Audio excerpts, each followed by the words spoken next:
Hey guys, LevelCap here. Today we're going to be talking about each and every spaceship available in Star Wars Battlefront, including the Snowspeeders. We'll be going over their abilities, how to use them, how to be effective in aerial combat. There's 5 different ships, all which can be obtained by picking up battle pickups that you will find on the ground as an infantryman, and then you can spawn directly into the ships in air. There's the X-Wing, the TIE Fighter, the TIE Interceptor, the Snowspeeder, and the A-Wing. Now at the very start of Walker Assault, the Rebels have the X-Wing available to them, and it's kind of like their heavy fighter. It's less maneuverable than the TIE Fighter and A-Wing, and if you hit the one ability, you can activate shields, which will absorb lock-on missile shots and lasers for an extended period of time. About 7 seconds, which is plenty of time to get away from ground threats, but if you have somebody on your tail, it can be a little bit trickier to lose them, especially since you're not the most maneuverable fighter. The number 3 key activates your homing missile, and if you lock onto an air target, that missile will then track your target down, provided that you maintain the lock. The 4 blaster cannons can make quick work of a TIE Fighter. They can also destroy infantry targets with sort of an AoE blast effect.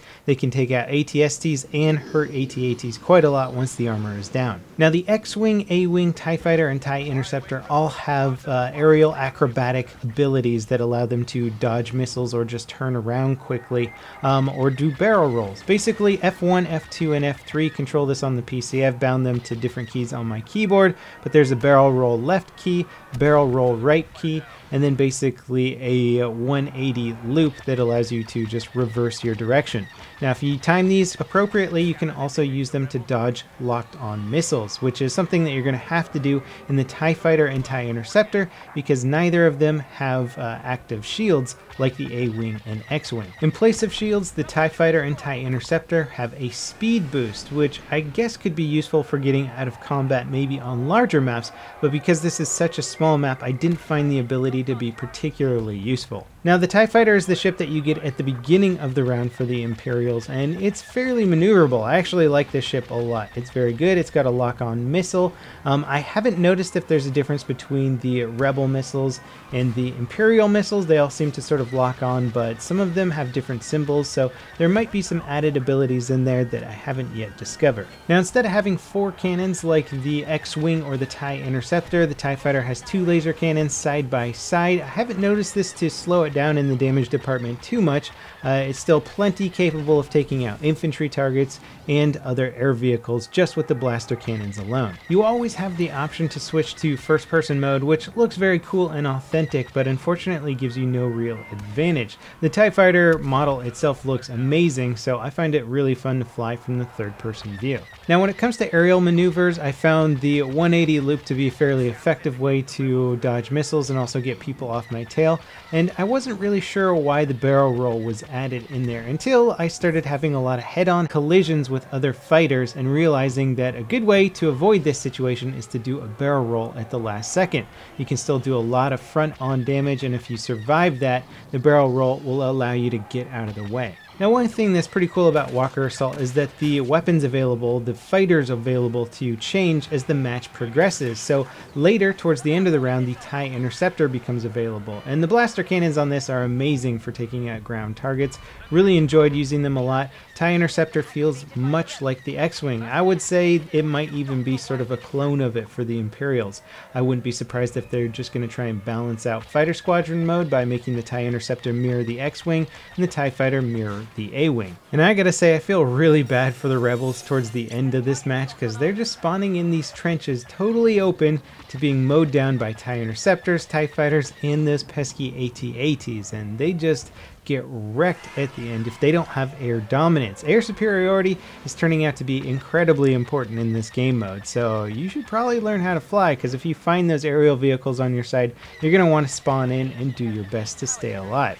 One thing that can be annoying though is that when you spawn in, sometimes you can already have guys on your tail, as experienced pilots will always be watching out for the new spawns and they can get to you pretty quickly. One thing that's kind of cool about the missiles is that you can actually dumbfire them at ground targets. They kind of tend to aim up a little bit, so aim below your target when you shoot them, but they can do some pretty good splash damage to infantry targets. If you overheat your guns on your firing run, you can then fire your missiles at the last second to get some extra kills. I don't recommend this if there's a lot of enemy fighters up in the air, but if you feel like you're relatively safe and clear from danger, then go ahead and shoot those rockets at those ground targets. I don't know if I like the TIE Interceptor more than the TIE Fighter itself. I really do enjoy the maneuverability of the TIE Fighter. I find it makes it easier for me to be a little bit more accurate and precise with my shots. The TIE Interceptor, I think, just has more firepower, which can be good for dealing with infantry threats, but in a balanced game, for the most part, you're going to be dealing with other aerial vehicles. Now, all the air vehicles also have the ability to balance your engines and weapons, basically your speed versus your weapons overheating, I believe. I don't think it's weapon power, I believe it's weapon overheating. For the most part, this just means that go slow on a strafing run, you'll have more ammo, and when you need to get away from stuff, go fast. If you're on somebody's tail, generally speaking, you're going to be going slower. If you need to speed up behind them, you don't necessarily need to shoot while you're trying to catch up to them, but start firing when you get right behind them. It's just kind of a little bit of a balance game there, but for the most part, when you get used to it, it's not something you really have to think about too much. Now, the Snowspeeder is kind of the odd one out in this mashup here because its abilities are completely different from the other fighters. Basically, the Snowspeeder has a height ceiling that's very low, so you can't really engage with the other fighters very well. Not to mention your primary cannons are pretty weak against armored targets, or at least they shoot very slowly. Now let's talk about the tow cable here. This is probably the most useful feature on the Snowspeeder because you're not going to do much else with this aircraft. It's kind of a Hail Mary ability at the end of Walker Assault to try and one-shot one of the AT-ATs, and you don't have a long period of time to accomplish this. When you fly near an AT-AT that has its armor down, a little bubble with a number 4 appears that says fire tow cable. You press 4, you shoot the tow cable, and it enters your Snowspeeder into a looping animation. Now within this, it's a little mini game, and you have to use your mouse to move the Snowspeeder up and down to keep it within that bar there. It does push you pretty heavily in one direction, and if your Snowspeeder takes damage while you're doing this, like you get shot, it's actually going to jar you in one direction or another. So people shooting your Snowspeeder while you're doing loops can affect your ability to get a good tow cable trip. Other than that, the Snowspeeder is moderately good on strafing runs against infantry, but it's basically just biding your time until you can fire a tow cable at a walker. Now lastly, but certainly not least, we have the A-Wing. It has the awesome armor ability of the X-Wing with the maneuverability of a TIE Fighter. This is probably one of my favorite aircraft to fly so far, or spaceships, whatever you want to call it. It has lock-on rockets and twin blasters, which I find to be particularly effective at taking down AT-STs. I can just hammer them really quickly and consistently and almost take down an AT-ST on one strafing run sometimes. It's got great abilities against infantry, and its dogfighting abilities are awesome. Probably my favorite dogfighting ship because you have the armor ability to basically absorb one of those lock-on rocket shots, which is something that's going to happen to you a lot.